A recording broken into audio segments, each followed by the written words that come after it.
She just called me and she said, we're okay for the meeting, but I've got some news I need to tell you. Welcome to this podcast. I'm Dean Wolfe. This is Prog Dog, and we have Nick Fletcher with us. Nick, welcome to the podcast. Oh, great to be here, Dean. See you again, and nice to see Prog Dog there.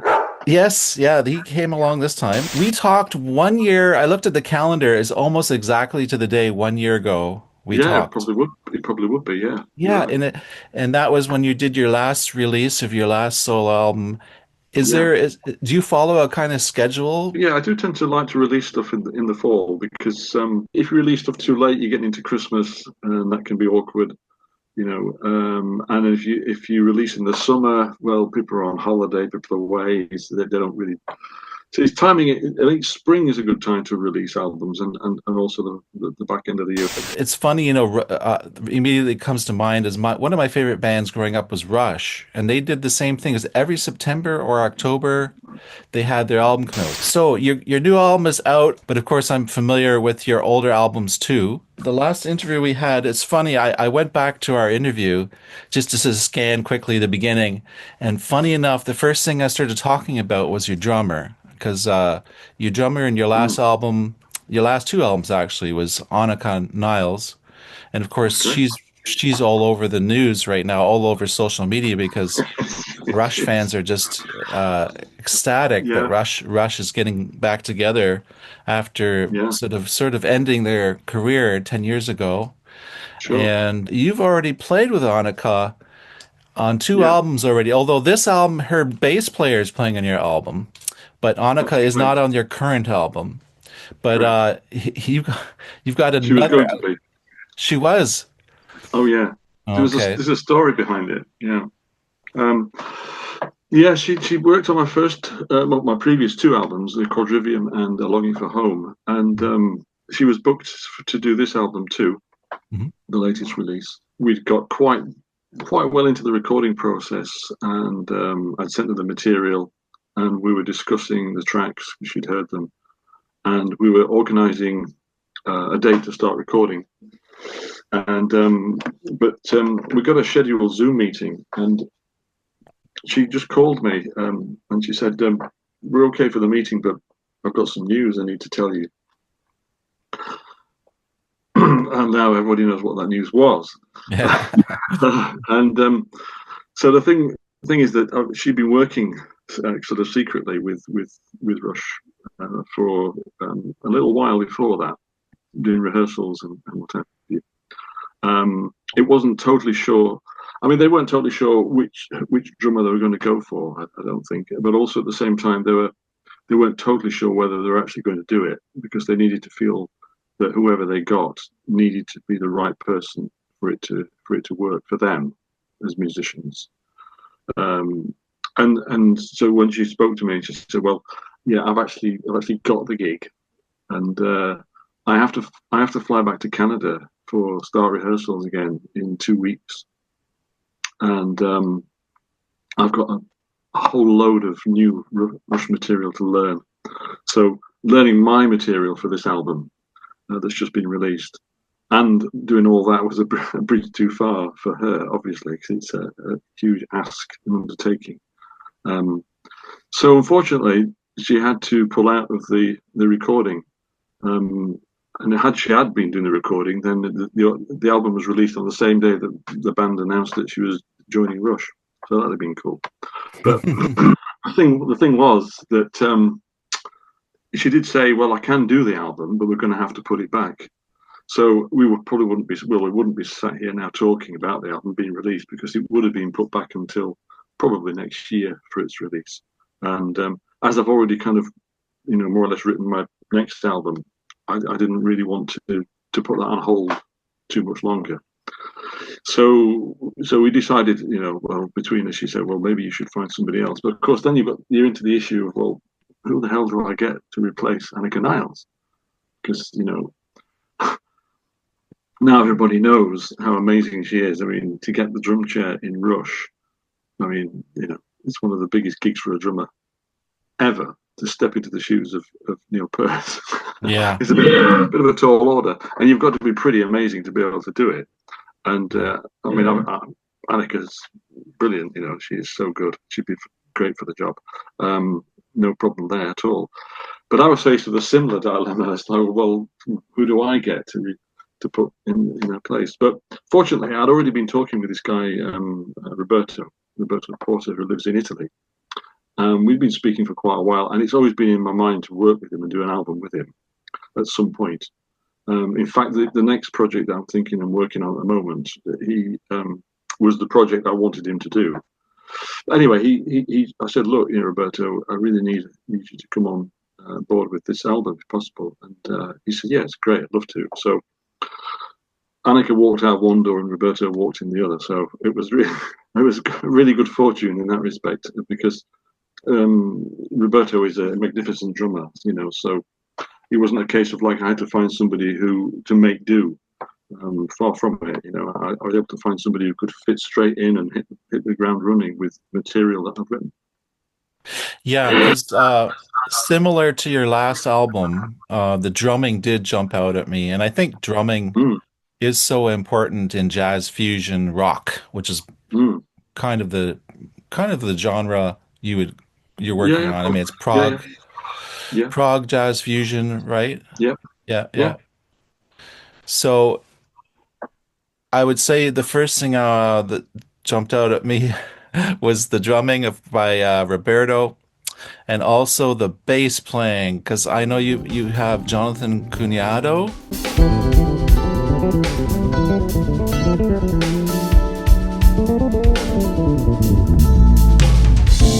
who's actually from Anika's band. He plays with her all the time. Yeah. But incredible playing as well.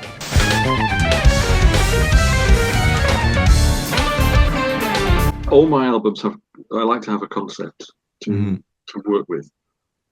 It's just the way I think and the way I work. I really like to have something which draws an album together, that makes it a cohesive whole and a cohesive listen. I think for me, it's even more important now than it's ever been. It was important, when I was younger, when I was listening to albums. But for me, it's even more important now, because the music, it can be dissected into sound bites so easily with streaming services, that people just spend a lot of time just picking and mixing making their own albums, if you like, of music they like. I mean, there's nothing wrong with that. But for myself, I like to present something as a whole, as an entity, so that you can start at the beginning and work through to the end. So I have a kind of filmic process in my mind, as to almost like shooting scenes in a film, how things should follow each other, and the sequence of the tracks and everything, how the story and the narrative of the music unfolds.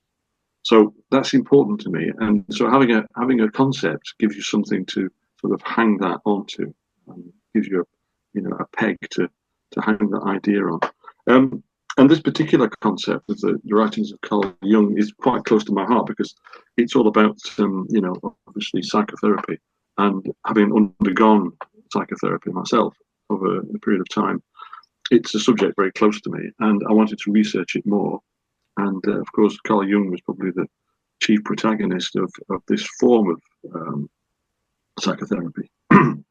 And so I researched a lot of his writings, which sparked my imagination, and I thought this would be a great idea to create an album around this. And these tracks, these writings and these titles would inspire some cohesive direction, cohesive flow, takes us into the sort of the world of the mind.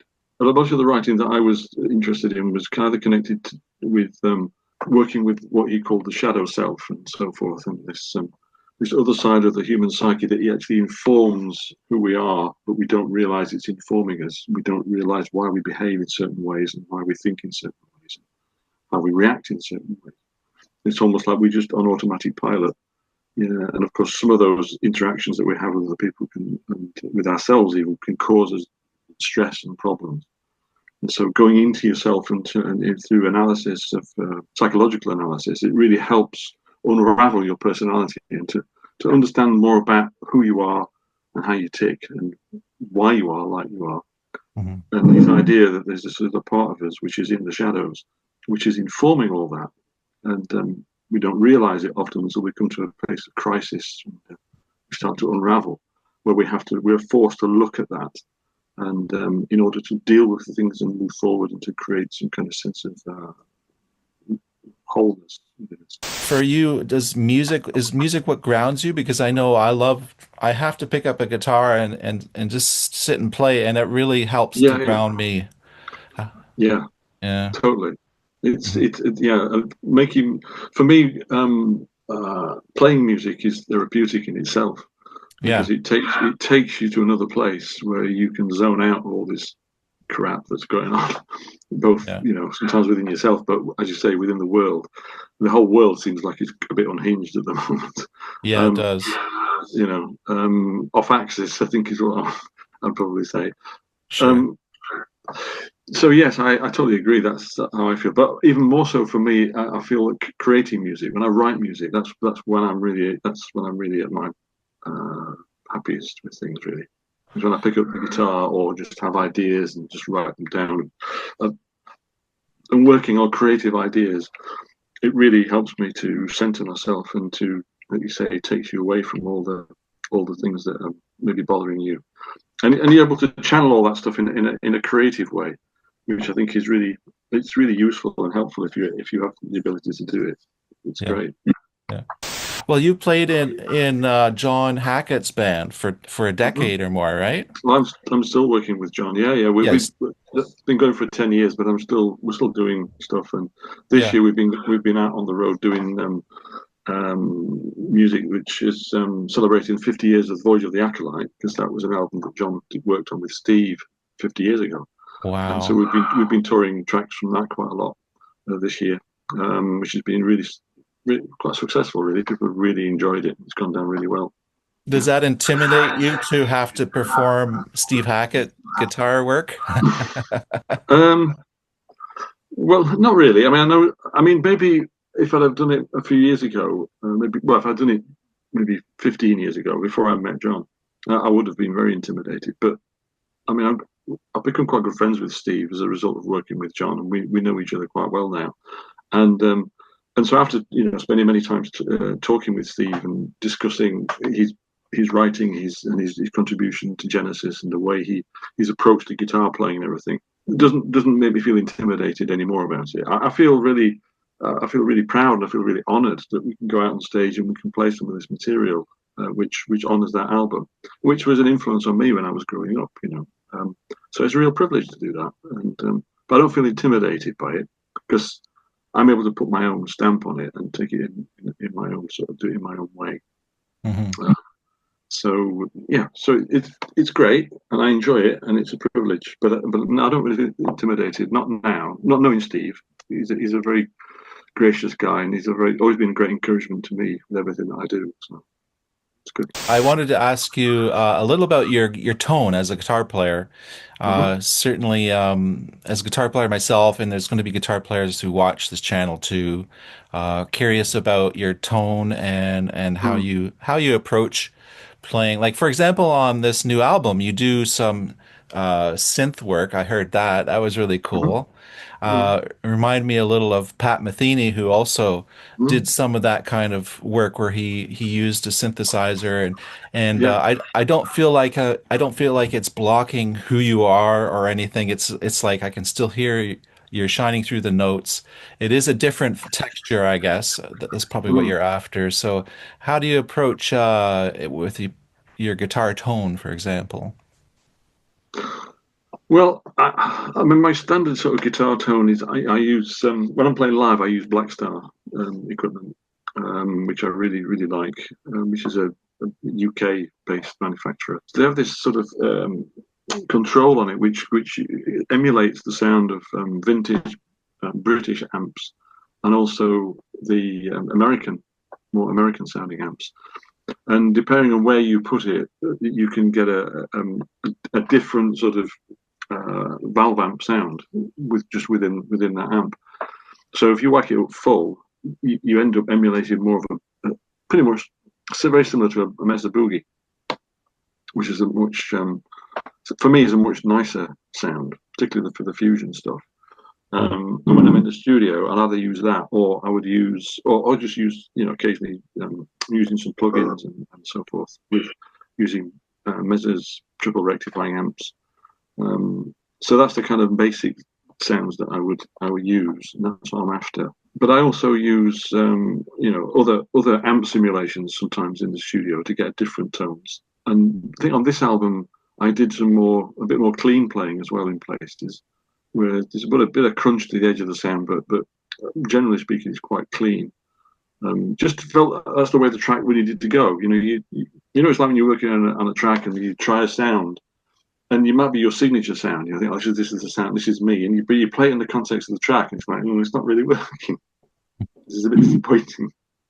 So then you have to have a rethink and think, well, what sound would work with this particular track? What is it that's not right? What is it we can do to change it to make it fit? And with this album, there's a little bit more of that than I think I've done on previous albums. But also the introduction of the guitar synth idea was a sort of inevitable development. Simply because I really like playing the guitar through the synth, because all of a sudden when you're playing the notes that you would normally play, you find yourself playing different notes. Your ear takes you in a different direction because of the tone and the sound, which doesn't, you're playing a guitar but it doesn't sound like a guitar. And so your ear is taken in a different direction. And so you end up playing combinations and phrases and ideas that you probably wouldn't necessarily do with a standard guitar sound. And because I'm really interested in sound, and I'm really interested in the music itself rather than just the guitar, for me it's like an ideal development, really. I didn't overplay it. I think there are 3 tracks on the album where I use it, and only one of them where I think I really sort of used it a lot, which was the title track, which is The Mask of Sanity.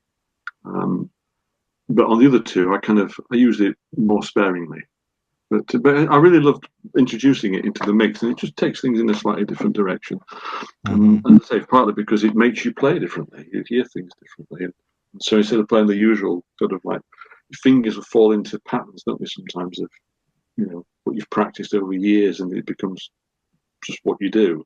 All of a sudden you find yourself doing other things. You think, oh, that's interesting. I never thought of doing that before. So it pushes the envelope of your playing, and it pushes the envelope a bit of the music itself. So I always think that's a good thing. Absolutely. I was just having a quick look at the other musicians on the album to see who we haven't talked about. Olga Karpova. I did hear her singing, but she's vocalizing, right? She's not actually singing lyrics. Is that right? No, there's no lyrics on the album. That's correct. Yeah. Right. Well, she appeared on my previous album, A Longing for Home. She sang on the sort of final track of the album. Yeah. And we've known each other for quite a while now, and I really, really love her voice. And I also love the fact that her voice is so incredibly flexible that she can change it into any different stylistic direction you choose, really. One of the tracks that we did is a very, I think it's the second track, Simulacrum, which is more of a kind of quite a jolly, upbeat sort of piece of music. And she has this really sort of mellifluous melody over the top, which she sings, which seemingly seems really easy and effortless, but actually it's a really difficult melody to sing.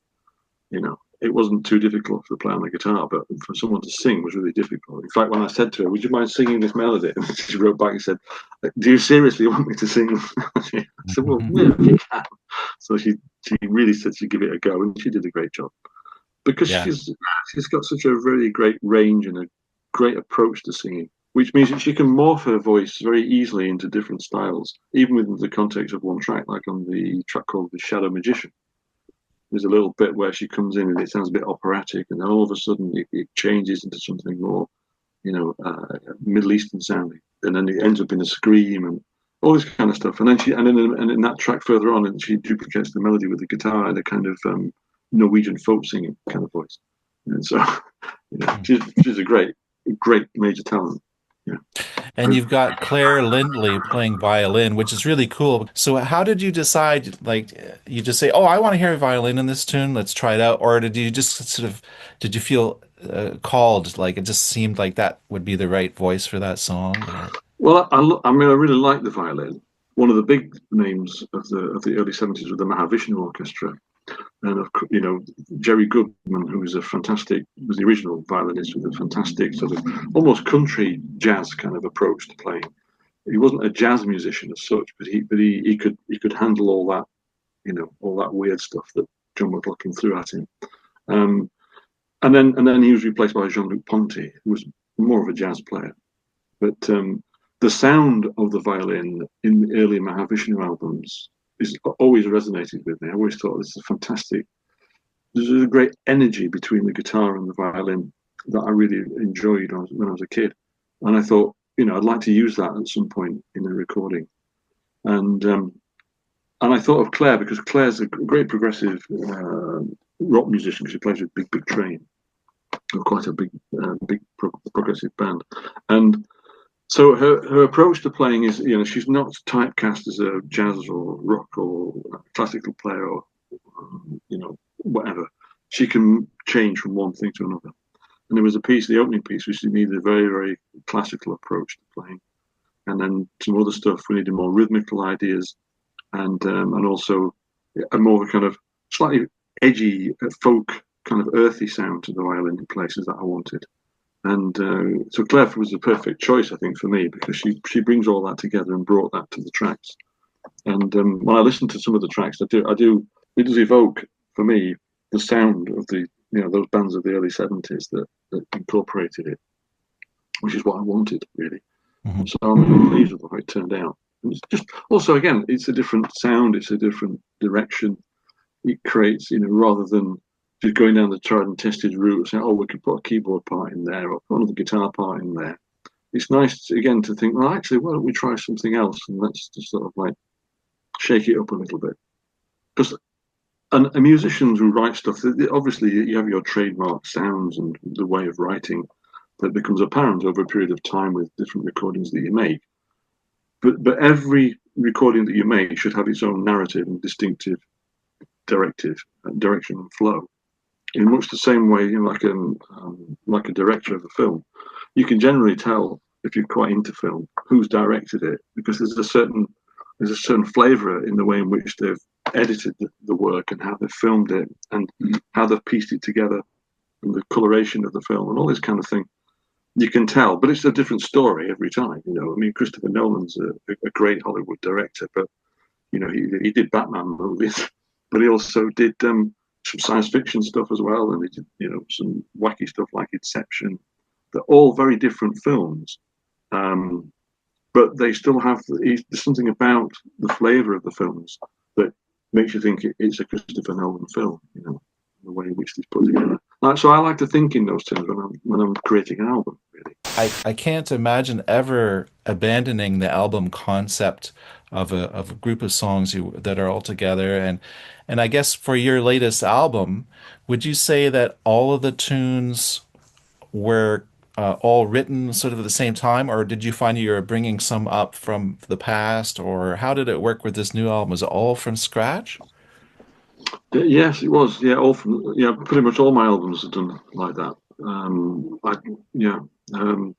There may be an odd idea that's been carried over from a previous recording that didn't make it onto a recording or something. That does happen occasionally, but most of the time, no. I sit down and just start working and just see what happens. And sometimes it happens easier, and sometimes it takes a longer time. But so the process can be slightly different in the way in which you write things, but I do tend to just, start from scratch with it all. Yeah. Do you read a lot? Like, obviously you read Carl Jung because that was an inspiration for your new album. Yeah. Have you, in your life, had periods of time where you read a lot of science fiction and fantasy? Because, I don't know, it seems to go hand in hand with prog rock to me. Yeah, it does, doesn't it? And but I haven't really. I think most of my most of my reading is to do with philosophical concepts and spirituality and psychoanalysis. They're the kind of things that I read a lot of, that I'm very, very interested and passionate about. And also I really gravitate towards poetry as well. I love poetry, so it's which is why I always get poetry in my albums recently, because I find it's a really nice way to get the listener to read something which focuses their mind on the concept of what this project is about. Because obviously there's no lyrics, but if you've got some kind of poetic contribution, it just focuses the mind a bit for the listener as to what is this all about? Why is it called this, and what inspired it? So I've got my friend Samantha, who's written a few poems for me recently, and she wrote this one for the album and came up with something which was spot on, really, for the album. Oh, that's great. I didn't notice the poem. Is it in the It's in graphics? the artwork. Okay, I'll have a look at it. I'll show you. I've got it here. It's in the middle of the album artwork, so it's Right, and mine is in the mail, by the way. Are you going to be doing any live shows to promote the album? hoping that next year I might get something together. But I've been saying that for the last 3 years. So, Okay. but I am trying extra hard to try and get something sorted out this year.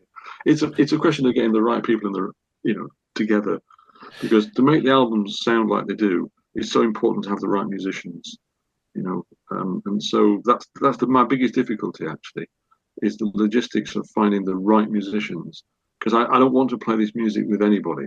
People who could play it, I know that, but it's people whose energy and creative ideas synchronize with mine in a deep way, and finding those kind of musicians isn't always easy. And this is why often I've got a lot of musicians from Europe on the album, rather than just in the UK, because that if I hear somebody who's the right person to do it, then it doesn't matter where they live. But when you're playing live, it's very important to have somebody who's lives not too far away, so you can rehearse.